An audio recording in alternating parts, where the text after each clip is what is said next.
Sa kabilang banda, pinagtulungan ng mga dragon si Bai Chi, pilit siyang nilalabanan ng mga ito ng sabay-sabay. Ngunit dumating si Zonan at agad tumalon sa gitna ng labanan, buong lakas niyang sinabi na sabay nilang patayin ang mga kalaban. Natuwa naman dito si Bai Chi at agad itong sumang-ayon kay Zonan. Naiiyak naman dito ang ating bida habang pinagmamasdan si Zonan, sa isip niya, napakatindi ng ginawa nito, nagkunwaring mahina pero kayang pumatay ng mga dragon, sa sobrang galing ni Zonan, naramdaman ng ating bida na wala siyang binatbat kumpara rito. Inutusan naman ng babae ang kanyang dragon whale na protektahan na raw nila ang kanilang batang pinuno. Kaya sa hindi inaasaang pangyayari, bigla na lamang sumugod ang dragon whale sa ating bida, gumamit ito ng kanyang malakas na thunder element upang mapatay lamang si Zhu Minglang. Nangamba naman dito ang ating bida dahil hindi niya inaasahan ang pangyayari na ito. Nakita naman ito ni Hia, kaya kaagad naman na kumilos si Hia upang protektahan ang kanyang amo. Kasabay nito, buong-buo naman sinalo ni Hia ang atake ng dragon whale para maprotektahan lamang ang kanyang amo.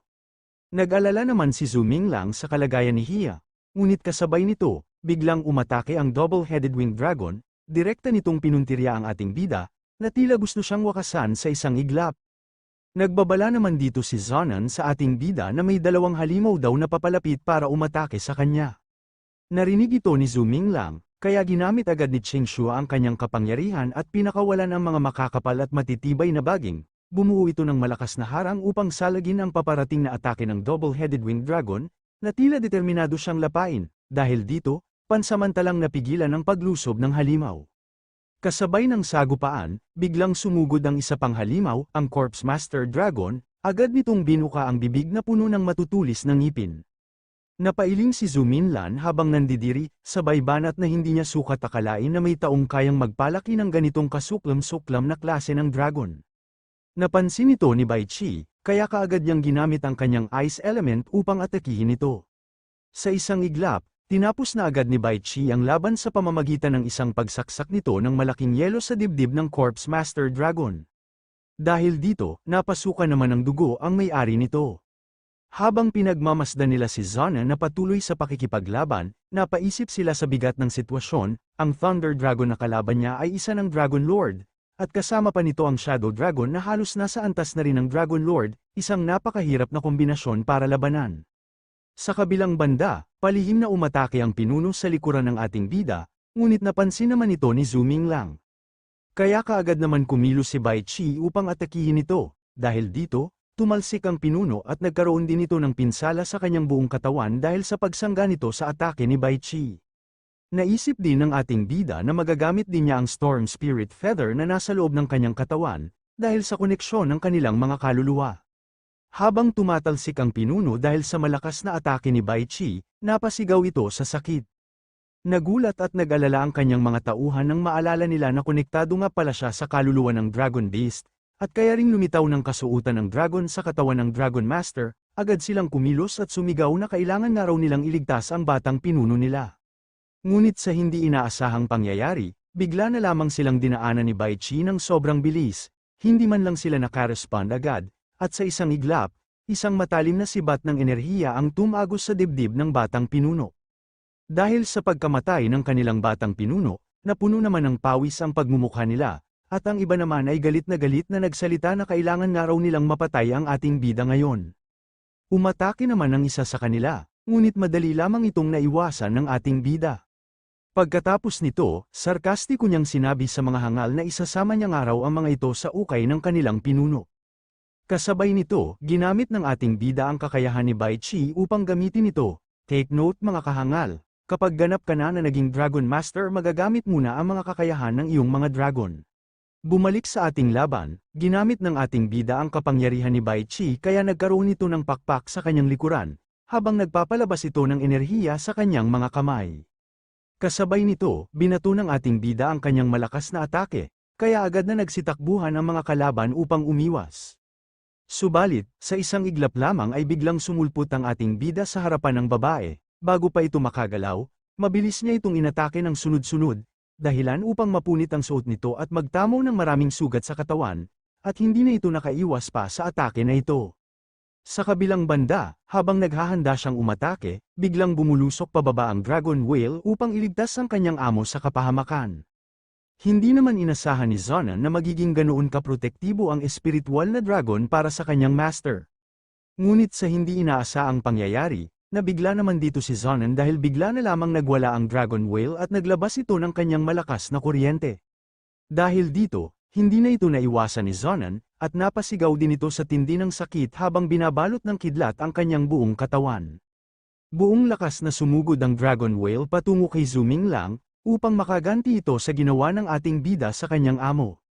Napansin naman ito ng ating bida, kaya kaagad niyang inutusan sina Bai Qi at Qing Shua na salubungin nga raw nila ang Dragon Whale at ang Double-Headed Winged Dragon. Mabilis na nilapitan ni Bai Qi ang Thunder Whale Blue Dragon at agad niya itong inatake sa mata gamit ang kanyang matulis na yelo. Samantala, si Qing Shua ay mabilis ding kumilos at sa isang iglap, naputol niya ang isang ulo ng Double-Headed Winged Dragon nang walang kahirap-hirap. Dahil dito, napuno naman ng takot ang pagmumukha ng mga hangal sa kanilang mga nakita. Sarkastikong sinabi ng ating bida sa mga hangal na susunod din sila sa sinapit ng kanilang kasamahan, kaya wag na nga raw silang lumaban at tanggapin na nga raw nila ang kanilang kamatayan. Hindi pumayag ang dalawang hangal na matatanda kaya agad silang gumamit ng isang Shadow Dragon para pansamantalang hadlangan ng ating bida, sa tulong nito, nagawa nilang makalayo at sinubukan nilang makatakas. Sa kabilang banda, biglang lumitaw si Yanzi at agad niyang ginamit ang kanyang kapangyarihan, mula sa malayo, pinakawalan niya ang isang makapangyarihang atake na agad tumama sa mga kalaban at tinapos ang mga ito sa isang iglap. Dahil dito, nagkaroon naman dito ng napakalakas na pagsabog. Sa nakita ni Zonan, napatanong siya kung yun ba talaga ang lakas ng Crown Princess, dahil kahit sugatan na ito ay napakabangis pa rin. Samantala, si Zumin lang naman ay ngumiti at nagmayabang na kaya niya raw ang mga kalaban, sabay banggit na tila nag-aalala raw si Yanzi sa kanya. Agad naman siyang tinawag ni Zonan na masyado nga raw itong mayabang. Habang hinahabol ni Qing Shua ang Double-Headed Winged Dragon sa ere, mabilis na gumalaw si Qing Shua, na may kasamang nakakalasong mga halamang baging, isa-isa nitong pinalupot ang kanyang mga baging sa katawan ng Double-Headed Winged Dragon, na pilit pa ring lumalaban kahit sugatan na. Sa unang bigwas ng mga halamang baging ni Qing Shua, dumiretso ito sa leeg ng isa sa mga ulo ng kalaban, sa isang iglap, naputol ito at bumulwak ang dugo sa himpapawid, pumalahaw sa sakit ang Double-Headed Winged Dragon, at dahil dito tuluyan na itong namatay. Habang si Bai Qi ay pinaglalaroan niya lamang ang Whale Dragon sa ere, paikot-ikot siya, sinusubukan ang bilis at galaw ng kalaban pero hindi pa seryosong umatake, iniiwasan niya ang mga sunggab at tila sinusukat lang ang lakas nito. Mula sa ibaba, sumigaw si Zumin Lang, sinabi niyang itigil na ang paglalaro at tapusin na agad ang laban. Pagkasabi nito, agad nagpalabas ng yelong sibat si Bai Qi mula sa kanyang buntot, sa isang iglap, pinakawalan niya ito at tumama diretso sa ulo ng Whale Dragon. Dahil dito, tuluyan ang bumagsak ang Whale Dragon na wala ng buhay. Matapos ang laban, sinabi ni Zonan na hindi siya isang Dragon Master kaya hindi niya magagamit ang karamihan sa mga nakuhang gantimpala. Ibinigay niya ito kay Zumin Lang at sinabing mas bagay ito sa kanya dahil bihasa siya sa pagkuha ng Soul Brewing Pearls. Ngumiti si Zumin Lang at sinagot siya na ayos lang, dahil ito naman talaga ang kanyang espesyalidad. Habang sinasabi ito, pinakita niya ang kakayahan niyang manipulahin ang enerhiya sa kanyang mga kamay. Habang hawak-hawak ni Zumin Lang ang mga Soul Brewing Pearls, sinabi niyang kahit maliit lang ang kinita nila ngayon, makakatulong pa rin ito bilang pampalakas kay Hia. Si Hia naman, na mukhang nahihilo pa, biglang nabuhayan nang makita ang mga perlas, inakala niyang candy ito kaya tumingin siya ng excited at nagtanong kung candy nga ba yun. Dahil dito, nainis si Zumin Lang at pinagalitan siya. Tinawag niya itong tamad na dragon na biglang bumangon pagkasabi pa lang ng salitang benepisyo. Samantala, napansin ni Zonan na may suot palang phantom armor ang batang pinuno ng kalaban nila. Nagliwanag naman ang mga mata ng ating bida sa kakaibang anyo ng armor na ito, doon niya naunawaan ang lahat, kaya pala kakaiba ang katawan ng kalaban ay dahil pala sa makapangyarihang armor na yon. Sinabi naman ni Zonan na pareho raw talaga ang ugali ng dragon at ng amo nito, pareho nga raw bastos ang asta nila. Napansin ni Zumin Lang na may itinatago si Zonan, kaya nagpasalamat siya sa tulong nito. Sinagot siya ni Zonan na wala raw kailangang pasasalamat, lahat ng gantimpala ay kay Zumin Lang dahil siya naman ang pumatay sa mga kalaban, wala raw siyang kinalaman sa lahat ng nangyari. Paliwanag pa niya, tinulungan lang niya ang prinsesa bilang pagtanaw ng utang na loob at pansamantalang gumanap bilang mandirigma, ngayon ay aalis na raw siya. Makalipas ang ilang araw sa loob ng tahanan ni Lianzi, habang nakatayo si Lianzi sa bintana, napansin ni Zumin lang na tila may bumabagabag dito, sinabi niyang napapansin niyang malalim ang iniisip nito nitong mga araw. Binanggit din niya na noong araw na ginamit ni Lianzi ang kanyang espiritu upang bumuo ng espada, naging pabigla-bigla ito, pero tiniyak niyang magiging maayos din ang lahat. Malungkot na tinanong ni Zumin lang sa kanyang minamahal kung anong araw ang iniisip nito. Sumagot si Lianzi na iniisip niya kung bakit niya pa nakilala ang isang karaniwang magsasaka ng silkworm mula sa wuto. Paano raw naging isang makapangyarihang tagapag-alaga ng dragon ang taong yun sa napakaikling panahon? Ano ba talaga ang tunay niyang pagkatao?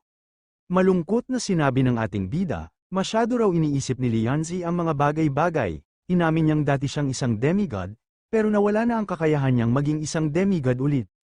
Pagkatapos niyon, nagtungo raw siya sa lupain ng Wuto, isang lugar na tila isang nakahiwalay na isla sa gitna ng kawalan, palaging lumulutang.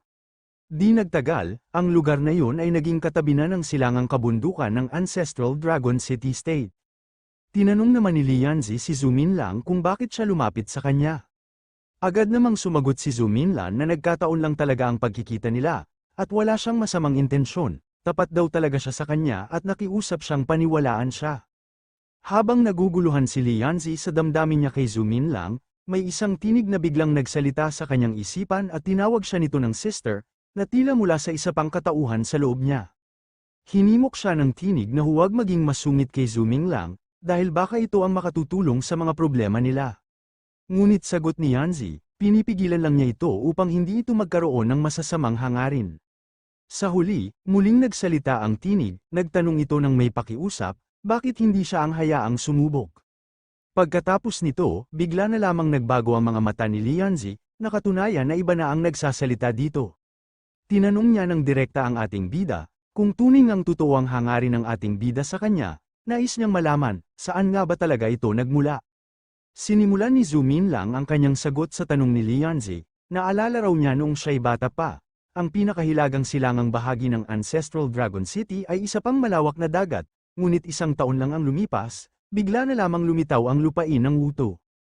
Napaisip siya na baka mas misteryoso pa ang mundong ito kaysa sa inaakala niya. Sumang-ayon naman si Yanzi, pero napansin niya rin na tila biglang nag-iba ang aura ni Lianzi na parang hindi na siya ang dating kausap niya. Hinawakan ni Lianzi ang kamay ni Zumin Lan at mahinahong nagsabi na gusto raw niyang maglakad-lakad sa labas. Tinanong niya kung pwede siyang samahan ni Zumin Lang, bahagyang nagulat ang ating bida sa sinabi nito. Pero agad ding ngumiti at sumang-ayon si Zumin Lang sa nais nito. Bago sila umalis, sinabi ni Yanzi na maghintay lang ito ng sandali at aayusin niya nga raw ang kanyang sarili. Habang naghihintay si Zumin Lang sa labas ng silid, bigla siyang napatigil, sa likod ng manipis na screen, aninag niya ang hubog ng katawan ni Lianzi habang nagpapalit ng damit, agad siyang napakuyom ng kamao at napapikit, pilit pinipigilan ang sarili na tumingin pa. Sa isipan ng ating bida, hindi niya maiwasang mainis sa kanyang sarili dahil kulang nga raw ang kanyang nakikita.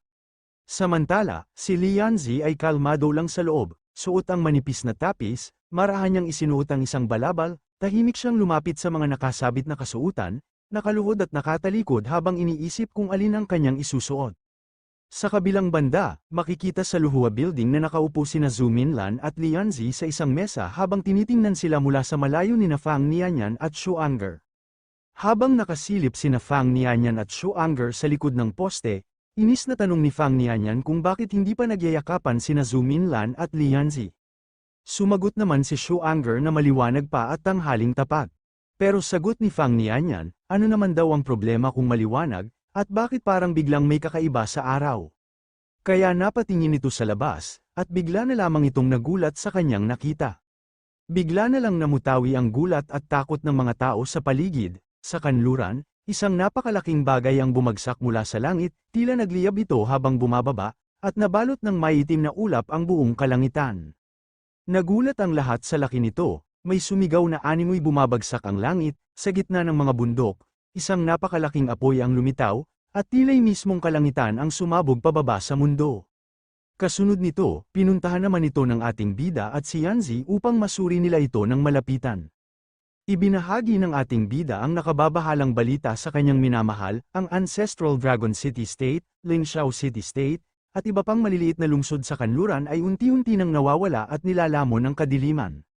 Tinanong ni Yanzi kung ganoon din ba ang naging paraan ng pagdating ni Wuto, at tumango ang ating bida bilang tugon, hindi raw niya inakalang ang buong kontinente ay nasa kalangitan at babagsak ito na parang isang bituin.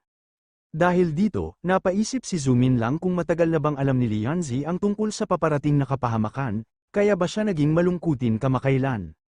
Tahimik lang si Lianzi, at inamin na may kakaibang pakiramdam siya, tila may isang bagay na hindi maipaliwanag na bumabagabag sa kanya. Ngunit agad siyang hinakbayan ni Zumin lang, sa malambing ngunit matatag na tinig, sinabi niyang kahit ano pa ang mangyari, mananatili siya sa tabi nito. Kasabay nito, nagsalita naman ang tinig sa isipan ni Lianzi na nandito na nga raw sila, sumagot naman si Lianzi na alam niya nga raw ito. Matapos ang pag-uusap nila, nagpasalamat si Lianzi kay Zuminlan sa pagsalo sa kanya sa pag-inom ng tsaa, sinabi niyang kailangan na niyang umalis. Nag-alala si Zuminlan dahil sugatan pa si Yanzi, kaya agad siyang nag-alok na sasamahan nito. Ngunit tumanggi si Yanzi, ipinaliwanag niyang pupunta siya sa kanlurang hangganan upang harapin ang paparating na krisis. Samantala, ipinagkatiwala niya kay Zuminlan ang pananatili sa tabi ni Nanlingxia upang tulungan itong mapanatili ang kaayusan. Habang papalayo si Lianzi, niyakap naman siya ng kanyang minamahal, at nagsabi na mag-ingat ito sa paglalakbay, nangakong babantayan niya ang lahat ng iiwan ni Yanzi. Tahimik na ngumiti si Yanzi sa kanyang taus-pusong sinabi, sa kabila ng bigat ng responsibilidad, ramdam niya ang tiwala sa pagitan nila. Sa huli, tumingin si Yanzi sa kanya at sinabi na huwag nga raw siyang mag-alala sa kanya. Pagkatapos nito, nagsimulang magpaliwanag ang ating bida sa kanyang nakaraan. Galing siya sa Jiting Continent at isa siyang demigod sword cultivator. Habang siya ay naglalakbay, nakasalubong niya ang isang napakalakas at misteryosong nilalang na may kapangyarihang sumipsip ng spirit veins at buhay ng mga nilalang. Ganun kalakas ang halimaw na kahit si Bai Qi ay naapektuhan sa ginawa nito sa kanila. Dahil hindi niya matanggap ang kasamaan ng halimaw, nilabanan niya ito. Sa labanang iyon, nasira ang mga ugat ng lupa at nahiwalay ang isla mula sa mundo. Nawalan siya ng kapangyarihan sa espada at nahulog sa isang vortex papunta sa ibang mundo, ang mundo na kinaroroonan nila ngayon. Nagkaroon din ng matinding pinsala si Bai Qi mula sa labanang iyon, dahil sa mga pangyayari, naging isang Dragon Master ang lalaki, hindi niya inakala na ang buong Jiting Continent ay babagsak sa kasalukuyang mundo. Sarkastiko din na binalaan ng ating bida ang kanyang kalaban, ano man ang gawin nito, huwag na huwag nitong paiiyakin ang kanyang asawa. Dahil kung mangyari yon, hindi siya magdadalawang isip na durugin ito hanggang sa maging abo. Makalipas ang ilang sandali, habang pinapakain ni Zuminlan si Bai Qi ng mga makinang na kristal, napag-usapan nila ang pinanggalingan ng mga ito. Ayon sa kanya, ang lugar na tinatawag na West Cliff, ang bitak na nag-uugnay sa Fallen Continent at sa paligid ng Lingxiao City State, ay karaniwang pinagmumula ng mga star fragment, ngunit kamakailan lang, masyadong maraming insidente ang nangyari roon kaya naging delikado. Buti na lang at tumulong si Lianzi sa pagkolekta ng mga kristal, sapat pa ito para mapakain si Bai Qi sa loob ng 2 buwan, at sa panahong yun ay inaasahang maabot na nito ang matatag na antas ng Upper Dragon Lord Realm. Alam ng ating bida na ang kapangyarihan ni Bai Qi ay nagmumula sa buwan at mga bituin, kaya hindi na sapat ang simpleng nectar para sa paglago nito. Ngunit alam din niyang hindi basta-basta nakakakain ng mga kristal ang karaniwang tao, isang luho na tanging kakaunti lamang ang may kakayahang ibigay. Pinayuhan din ng ating bida si Bai Qi na huwag kumain ng moon crystals o sun crystals, marahil dahil may masamang epekto ito sa kanya. Pagkatapos nito, biglang dumating si Nanlingxia at tinanong kung anong ginagawa ni Zuminlan doon. Agad niya itong inimbitahan papunta sa Licklan Royal Court. Medyo nagulat ang ating bida sa sinabi nito pero sumang-ayon na lang siya, kahit litong-lito pa siya sa nangyayari. Sa Licklan Royal Court Hall, nakaupo ngayon sa trono ang isang matandang babae na may maharlikang ayos. Ipinakilala ni Nanlingxia sa ating bida ang matandang babae na ito ay walang iba kundi ang lola ng Licklan. Karaniwan, hindi siya nakikialam sa mga pampublikong usapin. Ngunit matapos maalis sa pwesto si Li Ying, kinailangan niyang bumalik upang pamunuan muli ang angkan at kontrolin ang sitwasyon. Ang kanyang pag-upo sa trono ay malinaw na senyales na seryoso ang kaguluhang nagaganap sa loob ng Licklan. Napansin din ng ating bida ang pagdating ni Teacher Duanlan sa loob ng bulwagan, laking ginhawa niya nang makita itong ligtas at nasa mabuting kalagayan, ibig sabihin ay hindi naapektuhan ng kaguluhan si Duan Lan, at maayos pa rin ang kanyang kalusugan, isang magandang balita sa gitna ng tensyon sa Li Clan. Seryosong ipinaabot ng matandang babae ang isang mahalagang balita, sinabi niya na si Yanzi ay nagtungo na sa Long Gorge Defense Line, at bukod sa kanya, narito na rin ang mga makapangyarihang tao mula sa Ancestral Dragon City, ipinagbigay alam niya na kahapon lamang, daan-daang Dragon Masters at mga Divine Mortals ang pinaslang, at tuluyan ng nawasak ang Zhang Palace, pati ang 6 na pangunahing lungsod ng Western Lingxiao City State ay pinuksa rin, isang napakalaking trahedya.